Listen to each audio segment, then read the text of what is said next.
So, welcome to our next panel discussion. It's, as you know, about the debt dilemma, state fiscal interventionism, and its impacts on economic and also social security. And I'm very happy to have for the next hour 3 experts in our round who are very interesting. Claudia Buch held the chair of economic theory at Tübingen University. She's a specialist in international finance and macroeconomics, and now she is vice president of Deutsche Bundesbank. Silvia Merler is head of research for the Algebris Policy and Research Forum at Algebris Investments. She has done extensive research on topics of European political economy, so we will hear a lot from her about the EU situation now in this situation and in the pandemic time. And Quinn Slobodian is an associate professor of history at Wellesley College in the US. He is specialist on history of modern Germany as well as international history. And he is focused on North-South politics, social movements, and the history of neoliberalism, which could be interesting in this situation today. So state interventionism, national debt, as you all know, is a special topic in Germany. There's a lot of discussion in Germany about too much debt and about stability policy and so on. And the Bundesbank is named as a keeper of the grail, I would say. So for me, it's wonderful to have Vice President Claudia Buch here. And perhaps, Claudia, you could start with describing us a little bit the German economic mainstream opinion about debt and interventionism, and could tell us whether you see a difference since 2020, since the pandemic crisis. Claudia. Yes, thank you very much, Mark. Thanks for the organizers putting together a very interesting panel. Now, I'm not sure whether I'm the best person to talk about what Germans in general think about debt. I would rather like to look at the topic through the lens of the Bundesbank, that's for sure, but also through the lens of a rather new policy area mandate that we have, which is financial stability. So I think that's often not very well known in Germany, that obviously the Bundesbank, the core mandate is maintaining price stability. But we also have a mandate since 2013 for financial stability. And I would like to discuss a bit what has happened over the past decades, what has happened in the global financial crisis, now in the COVID-19 pandemic, and how this has affected debt and also our thinking about the implications for debt. So obviously, when you look at what has happened over the past decades, both public sector debt has increased, also borrowing of the private sector has increased, and all this has gotten a new stimulus in the corona pandemic. So obviously a lot of people are concerned about what does this mean? Do we have too much debt? And in particular, since we went into the crisis globally with elevated debt levels, even compared to the period of the global financial crisis. And I think what's really important is to understand that what has happened now, what has happened in the pandemic, and also the big fiscal interventions that have happened are very different from what has happened during the global financial crisis. So in a nutshell, the fiscal interventions that were taken early last year and that continue, all the support programs to the real economy, were very well justified by the effect of the pandemic, this major shock that has hit our economy. So then, of course, the question is what happens? How do we deal with elevated debt levels? But I think it was absolutely necessary to engage in public spending given the shock that we've seen. But let me zoom back just a little bit on the global financial crisis to explain what has happened since then. So what happened then was also big public sector interventions, because there were bank bailouts, there were large fiscal support programs. The reasons for those were very different from what we've seen over the past years, because we basically went into the global financial crisis with insufficient regulation of the financial sector. So there was excessive leverage building up, debt building up in financial institutions. So just to give you a number, the capital buffers relative to total assets of the global banks were just at 4% prior to the global financial crisis, so more than 10 years ago. But we're talking a bit history, of course. I mean, it's not long history, but at least a decade. So a lot has happened since then. So we have more capital in the banking sector. We have new rules, institutions to deal with too big to fail banks, which were a major driver of increases in debt during the global financial crisis. We have an entirely new institutional framework in Europe, so maybe we have more time to talk about this. And that's important, we have macroprudential policy. So that's what I mentioned at the beginning. We have a new mandate for national authorities to make sure that we have resilient financial systems, that banks are very, very capitalized. And this is really a national mandate because we have many differences across European countries in terms of national institutions' preferences. So I think it's good to have that mandate at the national level, but it's also coordinated internationally. And I think that's really important. So we shouldn't just, that's the main message, we shouldn't just focus on the fiscal position, but what's really important for us as central bankers is also that we don't have excessive leverage in the private sector. So that's a new institutional framework, and it actually helps us also dealing with the current situation, the COVID-19 pandemic. As I've said, again, we actually had a decline in fiscal debt, then the uprun to the current pandemic. What happened, of course, is that public debt and also private sector debt increased quite significantly because of the shock that has hit. But as I said before, that was really necessary to support the real economy first and foremost, but also the financial system. Just to give you one number, about 30% of the new lending that has taken place in Europe over the past years was supported by some type of fiscal programs. So that was really important to continue credit flowing to the economy, given the lockdown measures that the firms have been facing.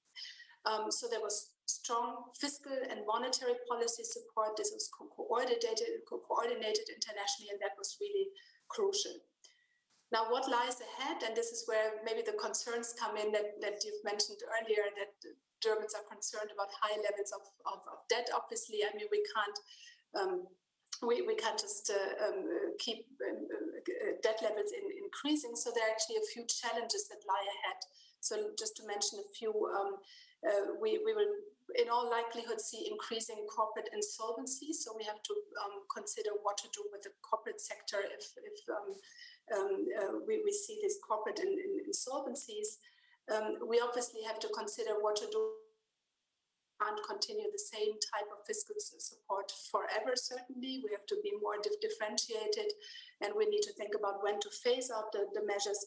And we have to maintain financial sector resilience because I mentioned the number, 4% of total assets, bank equity prior to the global financial crisis, that had doubled to more than 6% for the globally active banks, if you just take it relative to total assets. And so resilience of the banking sector helped us a lot also through this crisis, and we have to make sure that that resilience is also maintained and that we don't start deregulating the financial sector again, because that was really what brought us to the situation we have now, basically a financial system that has continued to operate and to function through the pandemic. So let me stop here. I'm really looking forward to this discussion. Thank you. Yeah, thank you. We will come back to your arguments, but first of all, I would like to bring in all three of you. So I go to Quinn Slobodian. As I told the audience, you are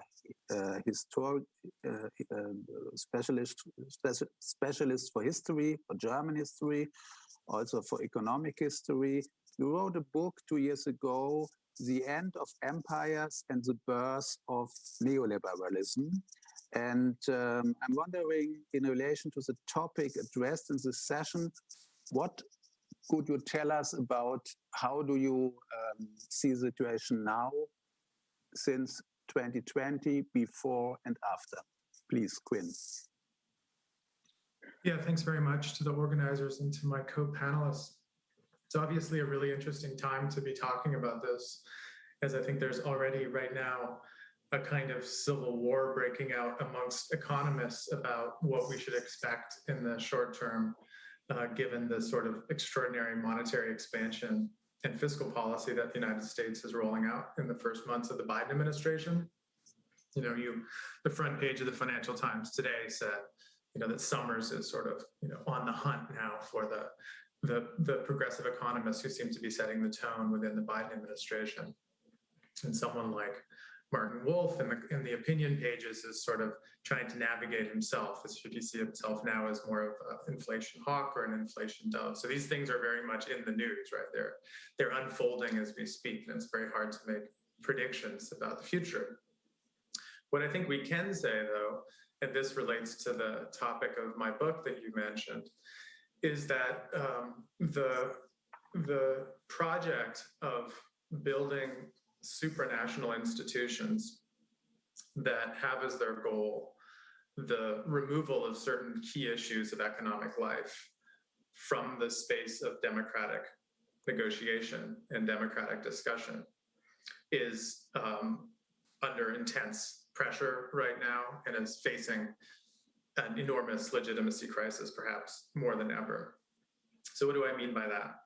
Well, in the book that I wrote, I described this sort of a century-long process whereby political philosophers, economists tried to think, how can we make sure that the global economic interdependence that relies on the free movement of goods, the free movement of capital, can continue to exist, even though we have a world that's ever more fragmented into different polities and different self-determining states? How to balance this world of sovereignty and government with the world of property and economy. And one of the solutions that they had was that you basically allow the state system to continue to exist, but then you build on top of that a second layer of supranational institutions.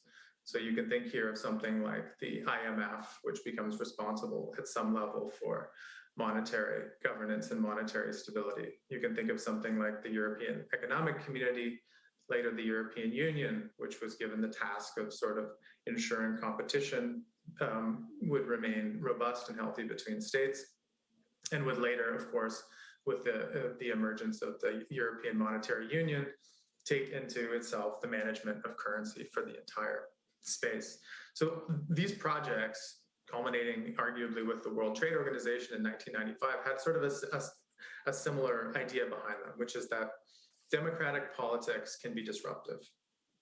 And actually, if you want to keep stability, if you want to keep investor predictability, and you want to create conditions where people can put their money around the world, people can place investments, build up productive capacity anywhere, and not worry that it's going to be expropriated tomorrow, or at least know that if it is, then they have a means of redress in third-party investor resolution courts and so on, then you kind of need to hive off certain things from day-to-day contention within democracies.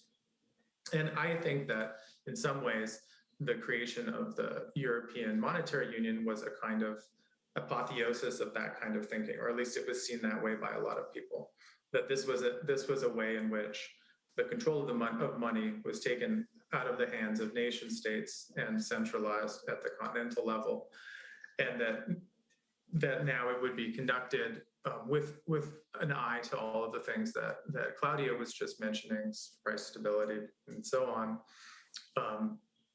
And it would therefore be able to have a kind of a technocratic efficiency that would not be disrupted by kind of day-to-day squabbles and quibbles from among national populations. Now that is a kind of supranational model that has come under, of course, ever more intense attack in the last 5 years, right? Regardless of what we see as the true intentions of the Bundesbank, of the IMF, of the WTO, the impression has been from many populations that these institutions are somehow detached from accountability, are not communicating well enough with populations, are seeing certain interests as being more important to protect than other interests. And this, of course, has produced what we talk about as the kind of right-wing populist backlash. Since 2015, 2016, the rise of the Alternative for Germany party, and so on. So there's a legitimacy crisis now of a certain kind of supranational governance, which had as its long-term goal things like price stability and financial regulation and so on. The question is, how can that be addressed right now? And how can such legitimacy crisis be prevented in the future, right? How can that legitimacy be rebuilt? And it's very interesting to me how central banks have actually responded to the period of quantitative easing since the global financial crisis. I think that Frau Buch's description of the changing mandate of the Bundesbank is really important to think about, because what I think central banks have done is they said they realized they need to communicate better with populations. There was a kind of a communication gap. So it's actually really interesting to go to the central bank museums in places from Finland to London, as I have, and seen how there's an attempt to try to speak to the average viewer, the average citizen, to say these things are not sort of technocratic institutions that exist far up in the stratosphere. They're attempting to see to the everyday needs and the everyday stability of people's lives. So what has the Corona crisis done? Well, it's dealt another blow, I think, to the legitimacy of supranational institutions. There's been a return to national control on supply chains, on vaccine provision, on public health. There's a new skepticism, or a deepened skepticism, I should say, towards global governance of all kinds. The challenge of China has produced a kind of oppositional mentality on the part of the United States under Trump, which has followed through to Biden. And now we see, I think, in the challenges of economically recovering, bouncing back from the pandemic, this legitimacy crisis has now been added to by what I started my remarks with, which is a kind of a brewing civil war over the question of fiscal policy and the possibilities of inflation, in which people like Janet Yellen, people like Jerome Powell, who in the past would have had a common front with someone like Larry Summers 10, 15 years ago, are now taking opposite sides of this battle. Are we going to see inflation? If so, can we handle it for a little while? Can we live with it? Or does the sort of the fight against inflation return to the fore of political concerns? So I think what I would end with saying is actually to return to this interesting column from Martin Wolf today in the Financial Times, where he said, he cites Milton Friedman, who said that inflation is everywhere always a monetary problem. And Wolf counters, no, it's actually a political problem. But Milton Friedman also believed it was a political problem. And indeed, I think the only way to look at economics today, the only way to look at debt levels and questions of the money supply are as questions that are being mediated through democratic institutions. And I think that for central banks and supranational institutions to survive, they're going to need to get better at speaking to populations and get better at being open about the fact that we don't know the future. The question of what debt will do, the question of what inflation will do, are always going to be a set of trade-offs that need to be figured out and discussed openly and through open civic debate, or else the future of sort of cycles of backlashes will be, I think, inevitable. That's very interesting. Thank you very much. And I think we will have a very interesting discussion this afternoon, because we now see very different arguments from Claudia and from you. Claudia told us that the new frameworks, the new regulation is good because it gives us a chance to manage the situation better than 10 years ago in the financial crisis. And your point is that you see the international institutions, the international frameworks and so on under big pressure. You see a renationalism or something like this, as I understand you. So it's very interesting to have Silvia now in our debate, because you, as an expert for EU policy, you can tell us what's going on in the EU. Is it weaker or stronger now after the pandemic? Excellent question. How much time do we have for this? So first of all, thank you to the organizer for having me today, and to the other panelists, because it's been really stimulating to listen to your views so far. So I think I'll go at that question starting with a step back and bringing a third crisis into the picture, which is the Eurozone crisis. So Claudia rightly mentioned the global financial crisis as a starting point, but I think when it comes to COVID, particularly to the approach that the European Union has taken from a fiscal standpoint, and from a common fiscal standpoint to this crisis, which is really the novelty that we are seeing compared to the past, it really goes back to comparing with what happened about 10 years ago. So if we look back to the Eurozone crisis, that crisis was a very clearly asymmetric event. So only some countries ended up in trouble in the context of that crisis. And to use a term that we use a lot in economics, it was an endogenous crisis. So a crisis that was very, very strongly related to the economic policy choices that had been taken in some countries, and to some extent also to the asymmetric and potentially unwanted effect of the common monetary policy that Quinn so correctly pointed out. So the result, however, was an asymmetric crisis that was very much rooted into local economic policy making and economic conditions. So from that, two things basically happened. We had the development of a very, very strong North versus South rhetoric in terms of describing that crisis narrative that was effectively pitting saints against sinners in a way from a fiscal standpoint. And that was very powerful in shaping the response to that crisis. Because the response back then was to go for a version of what Quinn would call classic neoliberal recipe in a way. So macroeconomic conditionality and lending to the countries that were in need of money because they were at risk of losing market access, basically. So very, very much a IMF style kind of response to that particular crisis, which did have a rationale because the origins of that crisis were similar to the origin that typically would trigger a balance of payment crisis that the IMF is classically responding to in that way. But it really put out there this very strong political cleavage between northern countries and southern countries on the issue of common fiscal solidarity, which remained very much a taboo for the years following the crisis up until COVID came. So COVID is exactly the opposite in terms of the kind of crisis compared to what happened 10 years ago. It's a symmetric event, of course, and all countries have been hit pretty much in the same way because this is nothing to do with the economy. So the origin of the crisis is a virus, it's a health crisis. So completely exogenous to, again, use an economic term from what is the local economic policy and local economic condition. But and this is the key to the argument, I think, in looking at what the EU has done. It's a crisis with huge economic consequences, which in Europe has particularly the potential to unravel the very strong macroeconomic convergence that was achieved after the Eurozone crisis. So the Eurozone crisis came from macroeconomic divergence, but really resulted and triggered a very strong macroeconomic convergence from those countries that were hit the hardest in 2010, 2012.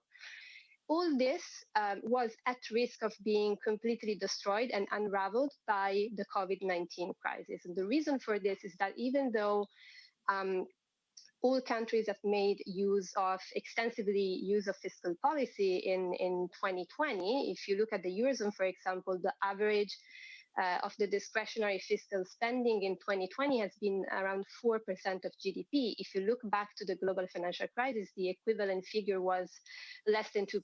So really, fiscal policy was used a lot more. But of course, because of the pre-existing conditions, so because we were coming from another crisis 10 years ago, some countries were in a more difficult position in terms of their ability to spend to really mitigate this common shock that was coming in 2020. And you can see that very clearly, I think, if you look at what measures different countries have resorted to mostly when it came to fiscal policy. So if you compare Germany and Italy, for example, Italy made a very large use of guarantees, which is a form of, so to speak, putting off direct spending, so to pledge money if you need to spend in the future, but avoid spending now. And this is something that you would do because you are constrained in terms of your fiscal space today, but can have very important and negative implication for fiscal sustainability going forward. So this is just an example to say that, yes, this is a common shock, but we realized that not everybody was able to respond in the same way. And so the huge difference compared to 10 years ago is that now we also have EU level fiscal spending of a completely different, and I think largely unthought of and unexpected magnitude just a few years ago. I think if you would have asked any of us, say even 3 years ago, whether we would expect anything like Next Generation EU to come into place, to be enacted at the European Union level, we probably would have said no, because the conditions were not there. So there is fiscal solidarity as a response, European level fiscal solidarity as part of the response to this crisis, which is a complete novelty compared to the past. And this potentially makes the European Union much stronger because it basically gets over two taboos, historically very strong taboos of European integration. One is common European Union issuance, which is already existing, but it's been minimal so far, and it's going to be 750 billion in the next budget cycle. And the other one is, of course, explicit fiscal transfers. So some countries will effectively receive a fiscal transfer from Next Generation EU, which is something that was never done before. So it's really experimenting with the boundaries of European level fiscal policy. Now, whether this eventually makes the European Union stronger or weaker, I think depends on something else, which is the discussions we will have to have in probably starting in 2022 on what do we do with the debt that still has accumulated on government states, on states' balance sheets, because the asymmetry remains there. So if you compare the forecast for German government debt to GDP in 2020, even considering the huge amount of fiscal support that the German state has issued to the economy, it's still safely below 90%. If you look at Italy, we're bordering 160. So it's almost twice as much. It's a gap, it's a level of asymmetry that we will have to discuss how to deal with in the coming years. And so that discussion, I think, will define whether the European Union really comes out stronger from this initiative or whether this becomes politically poisoning in the end. Okay, wonderful. So first of all, you all three should have the chance to respond to one of the others if you want. Claudia, you were the first, so I'm sure that's a lot of points that you would comment to Quinn or Silvia, if you want, please. Yeah, thank you. No, these were both excellent interventions, and I really agree on the importance of political economy, of all these discussions we have surrounding solidarity, yes or no. And I'm also, we go back to the global financial crisis. Problems with excessive borrowing are also always problems with excessive lending. So it's not just that one side of the equation is kind of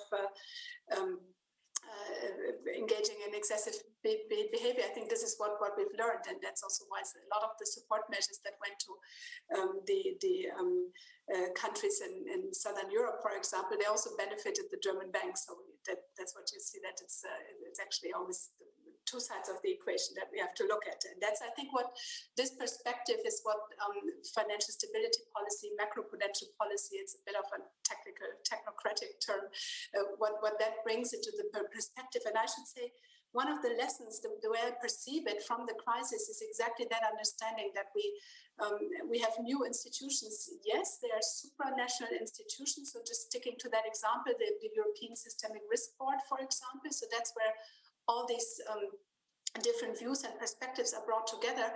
But in terms of actually power in terms of implementing certain regulations, the European Systemic Risk Board is relatively weak. So that the power to implement regulations and to enforce it, that's at the national level. And I think that takes exactly into account what you said, Quinn, that we need the democratic legitimacy, we need the discussions at the domestic level. We don't always agree with everything, but we need it needs to be tied back to the parliamentary process and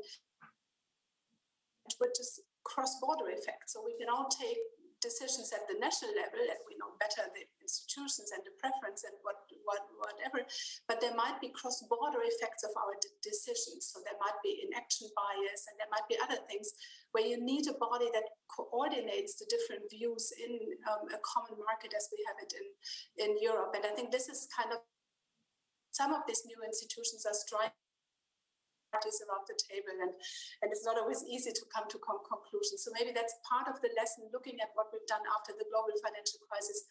We can also bring it forward and see what are the lessons for institutions that are actually working, also drawing lessons from the pandemic. One of the things that Quinn said, I think, is also very important about the need for democratic legitimacy of institutions. So that's actually why the Bundesbank is always so much enforcing that we can only act within our mandate. And so some people say, well, why don't you do more? There's also issues about, shouldn't we do something about climate change? There's a big discussion there. So we try to argue that exactly because we're independent institutions, technocratic institutions, we need to be aware of what our mandate is. So in the end, the mandate is given to us by the people, and we redefine it. So that's one of the issues. Whether this is done in a correct way or not, that's a separate question. But this is the of these mandates. One sentence about the fiscal policy. I think what we need is a discussion which becomes a bit more differentiated. So not just talking about fiscal policy as such, government spending as such, but also discussion.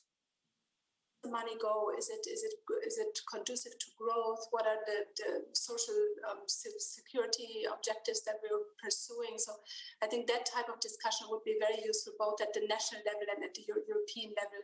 I fully agree that the solidarity that we've seen in the crisis, that was really necessary also in Europe, but there will be a discussion starting at some point. Can we afford all this? And is it good for growth? And is that sustainable? And as you've said, what does it mean for become more differentiated and really evaluate our policies? And we need that in all countries, including my own. Yeah, short point from me, then Quinn and Silvia. It's interesting, Claudia, that you're saying that there should be a discussion about what's going on with that and what will be the next steps. And interesting, there is no discussion in Germany. Also, Germany was a country where in which we had a big discussion 10 years ago or 15 years ago during the Euro crisis. But now there's no discussion in Germany. We had a paper some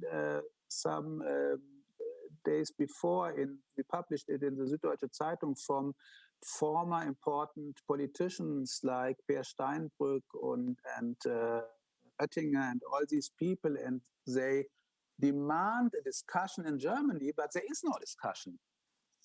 Why is it so? I can try to give an answer. So I think one is that the communication that came with the fiscal programs, both the domestic programs and also the European programs that Silvia mentioned, I think they were combined with a very good communication why this is necessary at this stage. And so I think that's what people have understood. I mean, it's a separate issue going forward. There will be much more difficult questions that we need to answer. But I think it was also part of the. I think it was to some extent it was an economic necessity, and it was also explained well, I think. Mm-hmm. Is it interpretation? I don't know whether others have a different one. Okay, I give it to Quinn, the historian. Yeah, I actually wanted to sort of commend Silvia or thank her for making that comparative point between the way that the global financial crisis was responded to compared to now, and the way that the degree of fiscal and monetary policy is just a kind of a step change, actually, when you compare the two. And this relates directly to the conversation you two were just having, because I wanted to sort of zero in on the specificity of Germany in this conversation. In the resolution of the Eurozone crisis, of course, German leadership and German opinion was absolutely central. And I think it is again now. And I think it's worth talking a little bit about what happens to German political opinion in the next year with the elections directly ahead of us. I imagine that Claudia is somewhat constrained in her quasi-official capacity to make partisan statements. So respond as you like, but maybe Silvia would be more free to respond about the position of the Green Party versus the other parties, really the other leading parties, specifically on this question of debt, right? Because it's long been a kind of assumption that there's a consensus among the Volkspartei and the main parties that something like a debt break or something like a black zero policy is a necessity for a German export economy. The Green Party, at least on paper, disagrees, right? They're speaking now about a carbon break rather than a debt break. Are they sincere, do you think? Would they actually follow through? Should they become the party with the most votes this fall? And if so, how does that change the European story, not just the German story, but the European story as you see it, Silvia? So I am not an expert enough of German politics to, I think, say whether they will stick to it or not. I think, generally speaking, it will depend on ultimately what is the coalition building process, because we know that there's going to be a lot of debt discussions involved, and that's probably going to shape that commitment, I think, in the end. But assuming that it sticks, so assuming that really the German government stance on debt changes that radically, so to go for a green break or at least like soften their typical stance on that, I think it's huge for Europe, of course, for the discussion, because it's a discussion that Europe we really never had, even though it's an undertone. Like, so not everybody knows that at some point this is a discussion that we should have had even years ago, but we never had because the conditions were not there.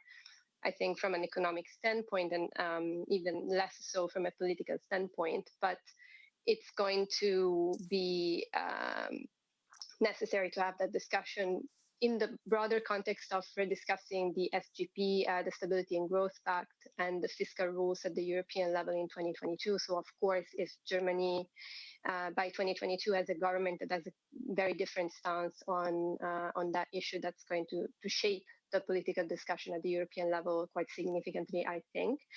I think the other specificities, so the other, say, exceptionalism that I would point to is Italy, so where I'm speaking from, actually, as being a very idiosyncratic country right now in the Eurozone for two reasons. So not that much because of Italy having this legacy high level of debt, which obviously is one economic specificity about it, but it's the country that, if you look at the past 20 years, has basically not grown for 2 decades within the Eurozone. Even during that time, when part of the Eurozone was going through a very, very fast credit-driven boom in growth, Italy was not growing. So that is a symptom of a much deeper structural issue with the economy of the country that is now the biggest recipient from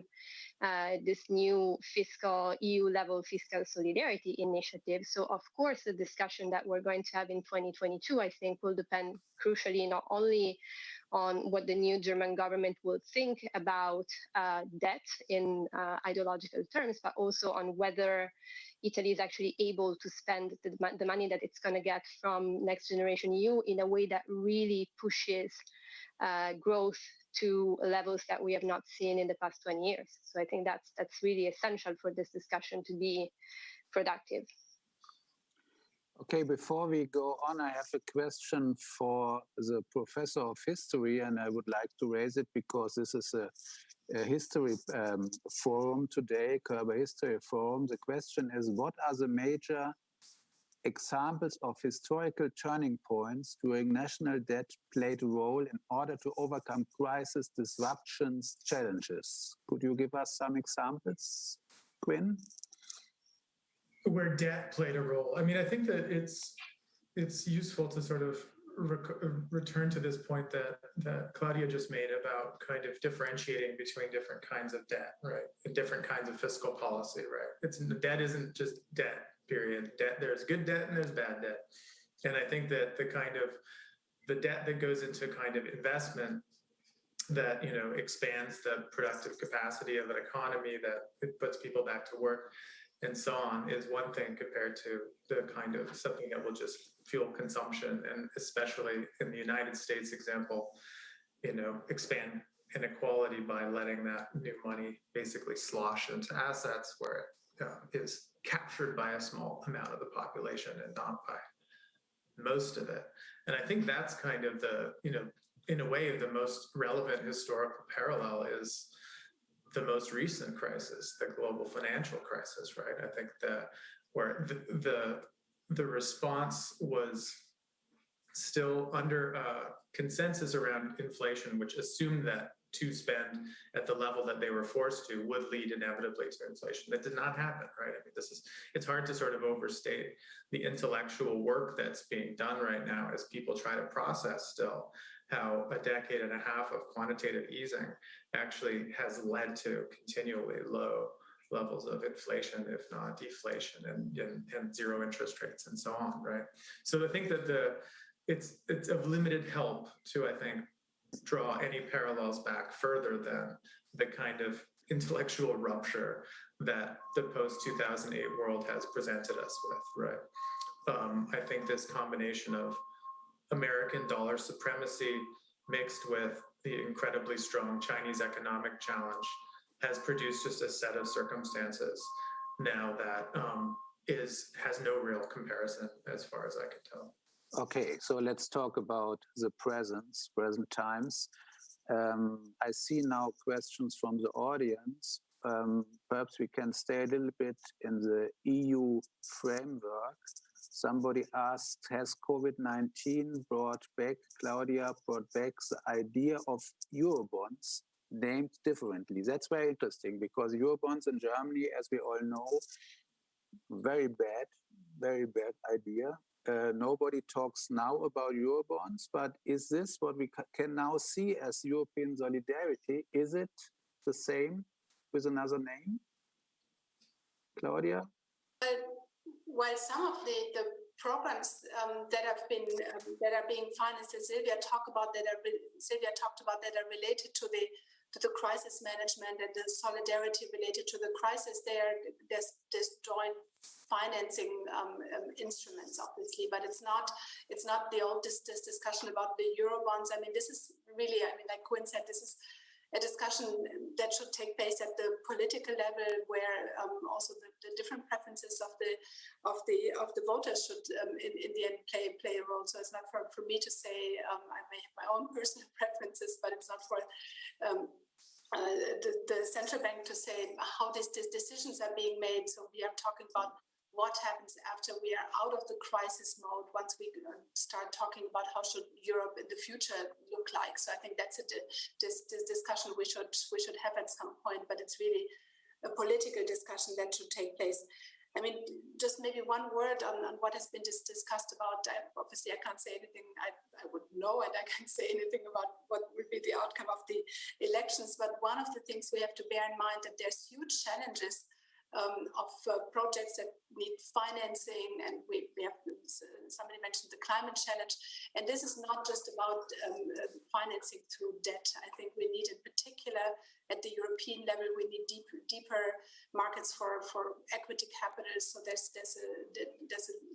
maybe too much of a discussion about changes in debt and what do we have to do for European markets there. I think there's this big project of the Capital Markets Union, which we haven't heard much about very recently, but that's a very important project to get also capital markets for equity capital functioning and on a broader basis. For me, that's a bit more important than these discussions that you mentioned. Mm-hmm.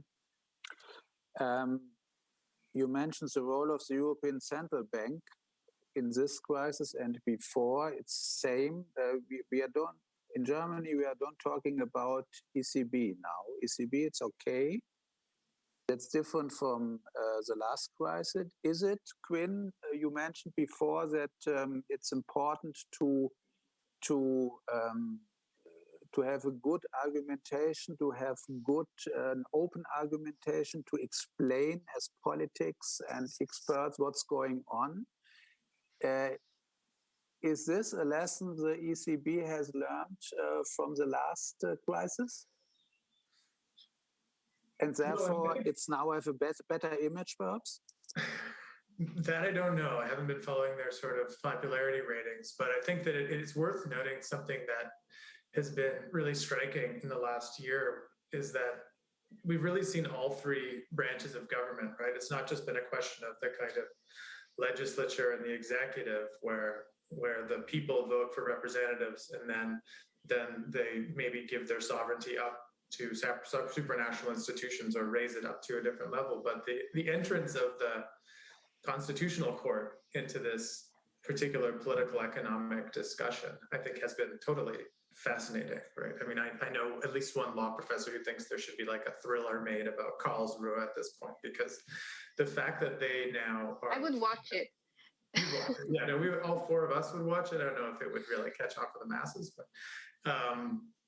but the fact that, even just this last week that they, both said, yes, we did review our relationship to the European Central Bank adequately, such that it's not overstepping German sovereignty. That's like sort of following up on their previous shock decision from last year.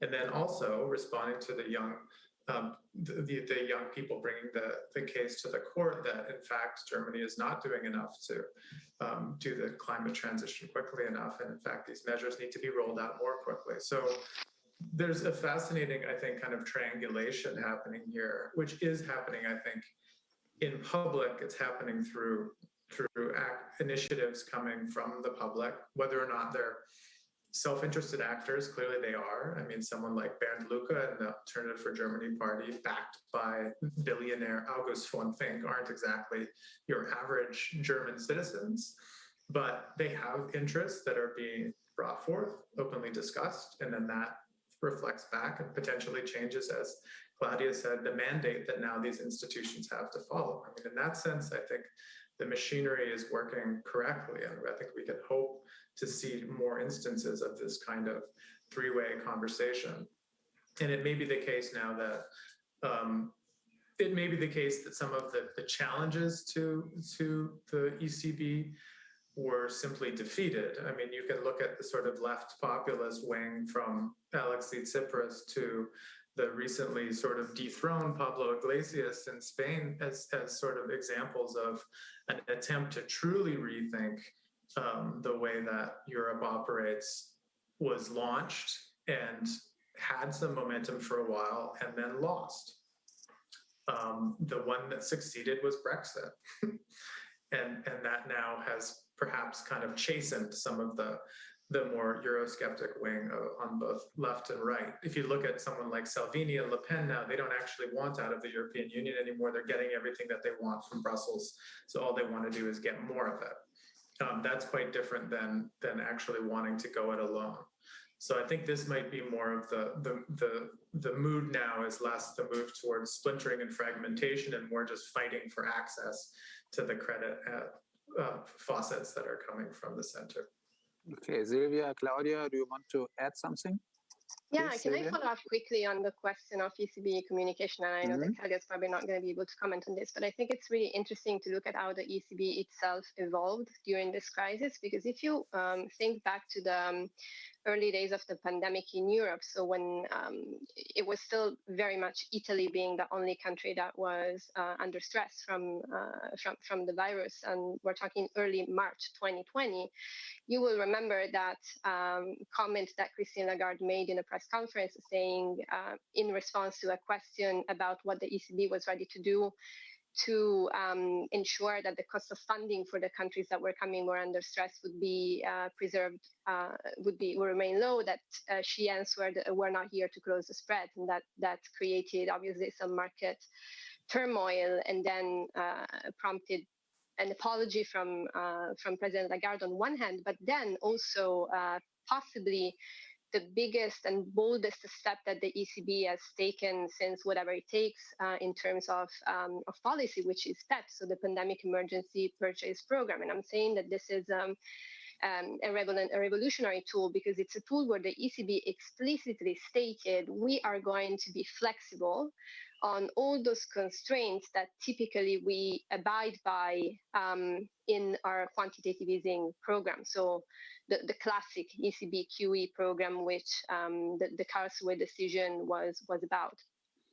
And if you look at the implementation of the Pandemic Emergency Purchase Program in 2020, in the months where the pandemic was really at the darkest phases, let's say, so spring and early summer of 2020, you see that they did apply very flexibly their quantitative easing purchases. So the ECB was considerably overweight Italy and Spain in its purchases in March and April 2020, and then it reabsorbed the imbalance. But it's a kind of imbalance, it's a kind of deviation from the capital key and a kind of flexibility that we have never seen before in the implementation of the sovereign debt purchases by the ECB. So the ECB itself, I think, became a lot more flexible, a lot more reactive, a lot more need-based in implementation of its monetary policy within the limits that, of course, are set by the mandate. But it's something that's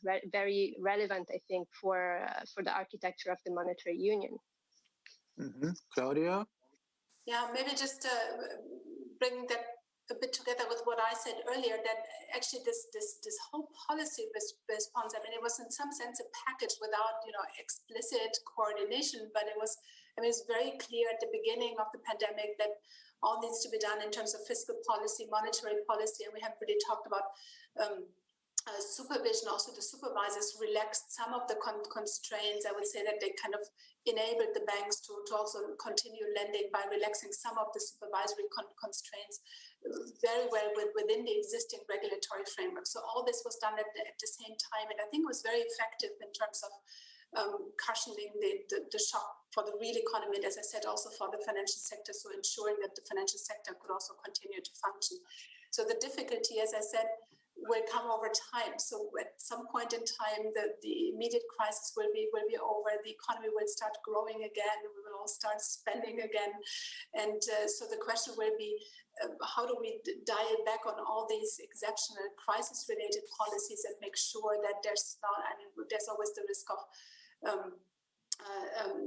fiscal and financial dominance. There's a risk that growth doesn't really start. So just borrowing in itself is not enough. We also have to make sure that conditions are conducive for growth. We have more structural change. We haven't really talked about this in our economies. So I think this is where the challenges come. And my point was, I'm trying always to be an optimistic person, that we have the institutions and the mandates in place to actually manage that, but it will not be easy. This is just the point I wanted to bring across. Yeah, this brings me to one last question. Our time is running out, but I would like to raise one question. It's about the state.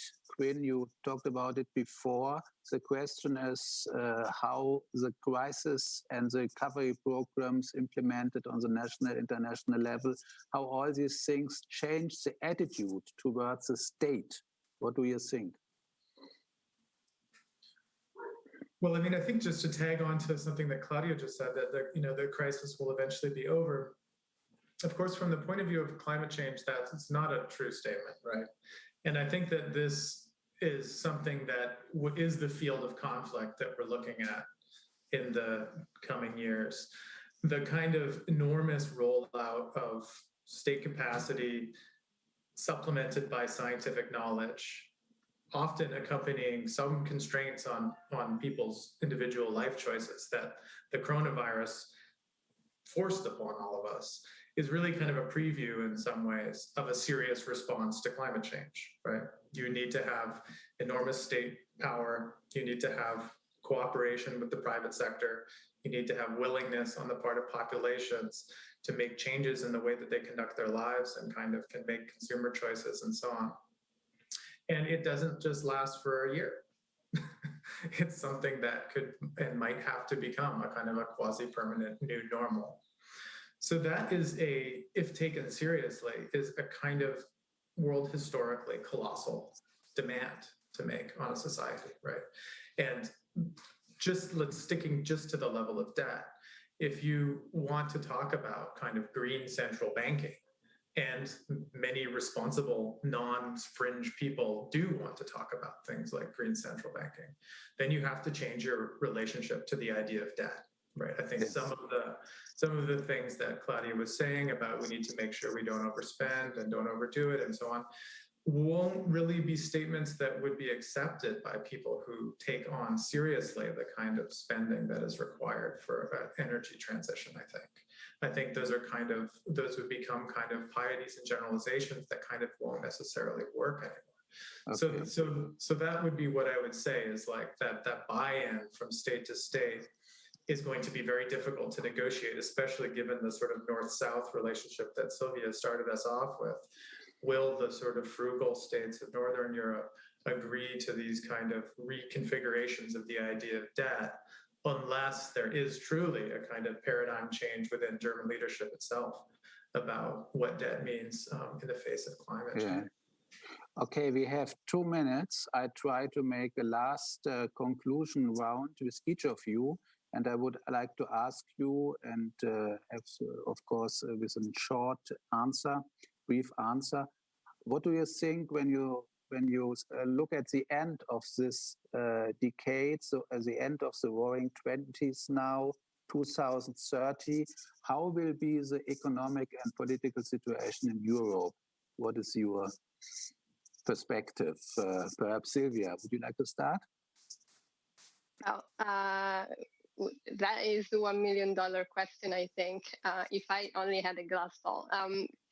No, I think it really depends on all the things that we have discussed so far, right? In terms of how this unprecedented initiative in EU level public spending and EU level solidarity eventually pans out. So whether the national recovery and resilience plans are effectively a success in restarting growth also in areas of the union where growth has been absent for a long time, and whether that is enough to then change the political discourse around European level fiscal solidarity and potentially also the idea of a European level safe asset, which is what Quinn was alluding to. And that is actually key for then the observers and the markets to buy into the long-term sustainability of this union, I think. So that's really a question that's difficult to answer, and it will depend on this. Okay, Quinn, and briefer, please. I think that I sort of had my final word, so I would be happy to pass the word on to Claudia. Okay, thank you very much. Claudia. I was hoping for the historian to answer that question, but maybe something that Quinn said I think is really important, that I think we've seen a lot of new things happening in this crisis and how crisis response is possible, how we change our way of living. And I would hope that some of this learning can be brought forward to exactly deal with the questions that have been mentioned, the climate change challenge, and also thinking in a constructive way about our political institutions and what the mandates are. I think that's really important. So I think I'm hoping, I can't look 10 years ahead, but I'm looking that for the near future, we really learn from this experience. Okay, so thank you very much. Thank you all three. What a wonderful discussion. And I now give back to Mrs. Boydelko for the next session. Thank you very much, all of you. Thank you.